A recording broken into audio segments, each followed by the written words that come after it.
Hello friends, welcome to channel bang on theory. तो friends, आज से हमारी न्यू सीरीज शुरू होने वाली है जिसका नाम है speak with us and learn together.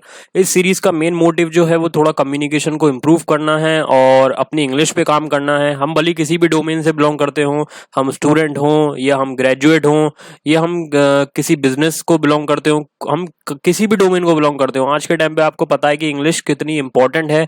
और हम सोचते हैं, हम टारगेट करते हैं कि हम अपनी इंग्लिश को इम्प्रूव करेंगे, क्लासेस भी ज्वाइन कर लेते हैं, लेकिन हम उसको टाइम नहीं दे पाते। तो इस सीरीज का यही मोटिव है कि हम डेली एक वीडियो को इस वीडियो को देखें और इंग्लिश पे अपना काम करें। तो आज जो पहली सीरीज है, पहला पार्ट है, तो इसमें हम day to day usages life में जो सेंटेंस यूज होते हैं उसको हम इंग्लिश में कितनी आसानी से बोल सकते हैं उसके बारे में बात करेंगे। फिर हम सिचुएशन बेस्ड सेंटेंसेस के बारे में बात करेंगे आगे। जैसे आप शॉपिंग करने जा रहे हैं तो आप किस तरीके से वहां पे कौन से सेंटेंस यूज कर सकते हैं। अगर आप अपने एचआर से बात कर रहे हैं तो आप कॉन्फिडेंटली कैसे बात कर सकते हैं। इंटरव्यू में किस तरीके से, हमारी प्लेसमेंट प्रिपरेशन सीरीज पहले से ही चल रही है, लेकिन ये सारे ही डोमेन के लोगों के लिए है, भले ही वो एजुकेटेड हो या ना हो, वो अपनी इंग्लिश को इम्प्रूव करना चाहते हैं। तो इस सीरीज को पूरा फॉलो कीजिएगा और वीडियो को स्किप मत कीजिएगा। नॉर्मल डेली हम वीडियो लेके आएंगे और अलग अलग सिचुएशन पे लेके आएंगे। जैसे आप शॉपिंग मॉल में जा रहे हैं या आपसे कोई इंग्लिश में अगर कोई डायरेक्शन पूछ रहा है, कोई रास्ता पूछ रहा है, तो आप किस तरीके से आसानी से एक्सप्लेन कर सकते हैं। तो चैनल को सब्सक्राइब कीजिए, वीडियो को लाइक कीजिएगा, कोई भी प्रॉब्लम हो तो कमेंट सेक्शन में पूछिएगा। तो चलिए शुरू करते हैं। तो सबसे पहले जो हमारी मैंने आपको पहले बता दिया जो वीडियो का आज टाइटल है, तो some common sentences that we use in our day to day life. तो ऐसे सेंटेंस जो हमारे डे टू डे लाइफ में यूज होते हैं, जैसे कि पहला सेंटेंस, वह मेरा दूर का रिश्तेदार है। तो इसको आप कह सकते हैं he is my distant relative. तो दूर का, तो उसको आप डिस्टेंट, ये हम साथ ही साथ वोकेबलरी पे भी काम करेंगे थोड़ा, ठीक है। तो इसको भी साथ के साथ देखेंगे ताकि आप इन सेंटेंसेस को भूल ना जाएं। तो आप इन्हें यूज करें अपने, ठीक है, डेली यूज में यूज करने की कोशिश करें ताकि आपके ये हैबिट में आ जाएं। आप इनको ऐसा ना हो कि वीडियो देखने के बाद भूल जाएं, ठीक है। तो वह मेरा दूर का रिश्तेदार है, he is my distant relative. Next, तुम्हें कौन सा गाना सबसे ज्यादा पसंद है। तो इसे आप कह सकते हैं which song do you like the most. दोबारा देखते हैं, तुम्हें कौन सा गाना सबसे ज्यादा पसंद है, which song do you like the most. मैं कल आपको फोन करूंगा, I will call you tomorrow.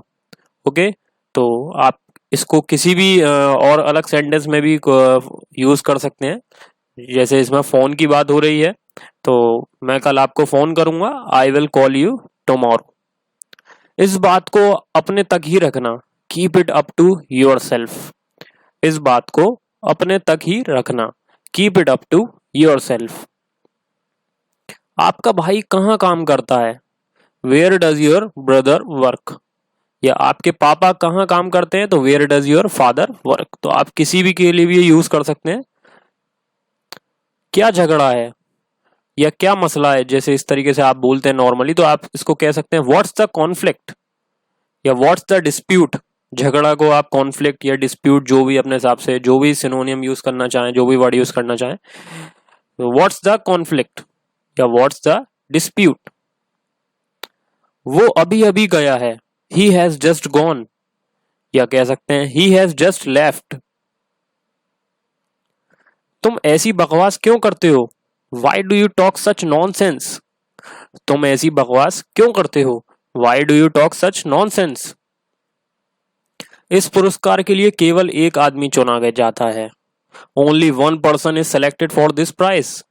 इस पुरस्कार के लिए केवल एक आदमी चुना जाता है, only one person is selected for this prize. मुझे तुम्हारे बारे में बताया गया है, I have been told about you. मुझे तुम्हारे बारे में बताया गया है, I have been told about you. तुम्हारे लिए स्पेशल खाना बनाया जा रहा है, a special food is being prepared for you. तुम्हारे लिए स्पेशल खाना बनाया जा रहा है, a special food is being prepared for you. Bharat को शांति प्रिय देश के रूप में जाना जाता है, India is known as a peaceful nation. Bharat को शांति प्रिय देश के रूप में जाना जाता है, India is known as a peaceful nation. उसे एक महान योद्धा के रूप में जाना जाता था, he was known as a great warrior. उसे एक महान योद्धा के रूप में जाना जाता था, He was known as a great warrior. Gang के मुखिया को 2 बजे मार्केट में देखा गया है.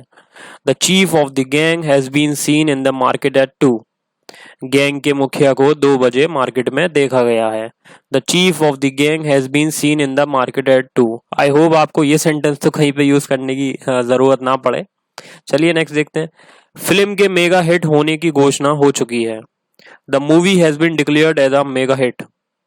फिल्म के मेगा हिट होने की घोषणा हो चुकी है. The movie has been declared a mega hit.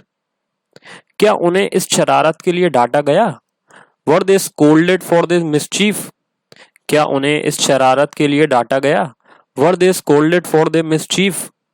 तो शरारत डांटा गया को आप स्कोल्डेड, ठीक है, तो इसको दिमाग में रखिएगा. और शरारत मिसचीफ, ठीक है, तो ये वर्ड्स को भी दिमाग में रखिए. तो were they scolded for this mischief. दोनों दोषियों की पहचान की जा चुकी है. Both the culprits have been identified. दोनों दोषियों की पहचान की जा चुकी है. Both the culprits have been identified. उसे किसके साथ भेजा गया? Whom was he sent with? उसे किसके साथ भेजा गया? Whom was he sent with? उसे मर्डर के बारे में क्यों नहीं पूछा जाता? Why is he not asked about the murder? उसे मर्डर के बारे में क्यों नहीं पूछा जाता? Why is he not asked about the murder? किस्मत से मुझे वहां भेजा गया और मैं तुमसे मिला. Fortunately, I was sent there and I met you. किस्मत से मुझे वहां भेजा गया और मैं तुमसे मिला. Fortunately, I was sent there and I met you.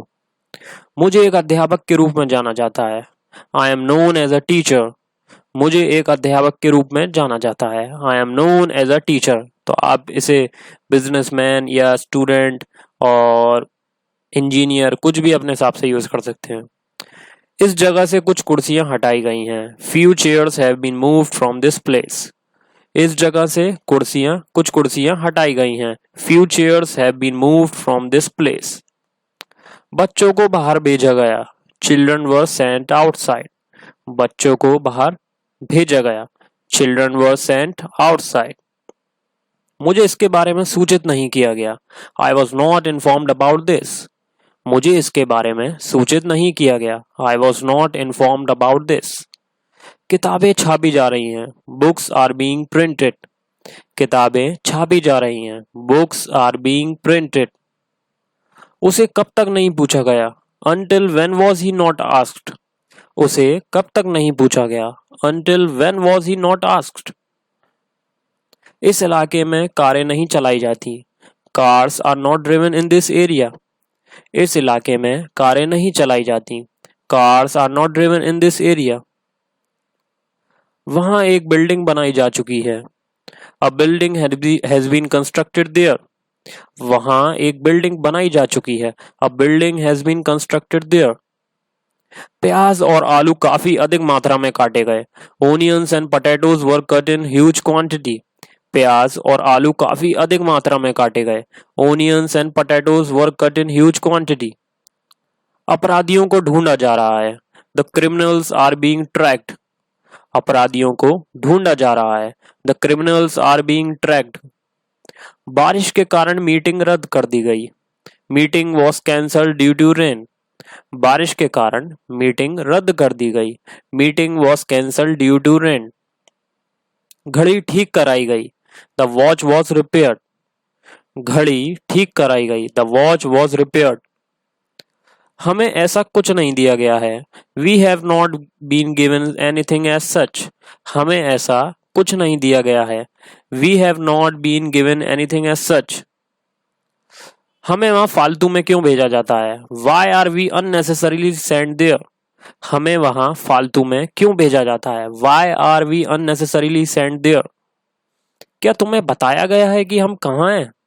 Have you been told where we are? क्या तुम्हें बताया गया है कि हम कहाँ हैं? Have you been told where we are? मैं तुम्हें खाने को कुछ दिलवा सकता हूँ. I can get you something to eat. मैं तुम्हें खाने को कुछ दिलवा सकता हूँ. I can get you something to eat. Ram मुझे पानी दिला सकता है. Ram can get me water. Ram मुझे पानी दिला सकता है. Ram can get me water. क्या तुम मुझे एग्जाम पास करवा सकते हो? Can you make me pass the exam? यार आप कह सकते हैं can you get me pass the exam? क्या तुम मुझे एग्जाम पास करवा सकते हो? Can you make me pass the exam? पैसा तुम्हें प्यार नहीं दिला सकता। Money can't get you love. पैसा तुम्हें प्यार नहीं दिला सकता। Money can't get you love. तुम हर किसी को खुश नहीं कर सकते। You can't make everyone happy. You can't please everyone. तो आप इसे दो तरीके से कह सकते हैं, you can't make everyone happy या यू कांट प्लीज एवरीवन। मैं तुमसे नहीं खरीदवा सकता। I can't make you purchase. मैं तुमसे नहीं खरीदवा सकता। I can't make you purchase. तो फ्रेंड्स प्लीज सब्सक्राइब कीजिए, चैनल को सपोर्ट कीजिए और अपने फ्रेंड्स और बैचमेट्स के साथ वीडियो को शेयर कीजिए। Thank you friends.